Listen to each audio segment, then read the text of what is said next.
ইস, আজকে বছরের শেষ দিন, কি করবানে? ছেলে পিলে এখনো কেনাকাটা করতে পারলাম না, কখন যে এসে ডাক দেবে নে। কিন্তু এক চিন্তায় পড়ে গেলাম। আব্বা প্রতি বছর এই নাটকটাই করে, বুঝতে পারছিস? এবার কিন্তু আব্বারে ছাড়া যাবে না, বিকরক নিতেই হবে। বড় ভাই, আমার কিন্তু আজকে মেলা মাথা গরম। বড় ভাই, তুমি যেন আমার কিছু কও না। আমি কিন্তু আজকে আব্বার বড় কথা বলি, কিন্তু তুমি আমার মোটেও কিছু কই ওই না। দেখ আব্বা, আব্বারে ডাক দে। এই আব্বা, আব্বা এদিকে আসো।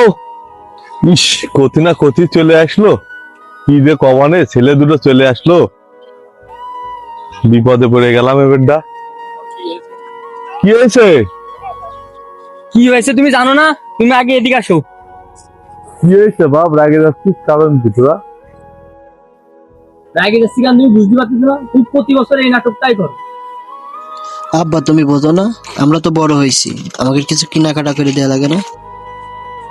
বাপ তোরা তো বুঝি দেশের যে অবস্থা, জিনিসপত্রের যে দাম, তা তোদের যে কেনাকাটা করে দেবো এই মুহূর্তে তো আমার টাকা পয়সা তো নেই, কি যে কি করবো। এই বছরটা কোনো রকম তোরা চালাই নে, এই বছরে তো আমার কাছে টাকা পয়সা নেই। না না না, তুমি প্রতি বছর আব্বা একই নাটক করো। এই বছর নাটক করলে হবে না, এই বছর কিনে দেয়াই লাগবে।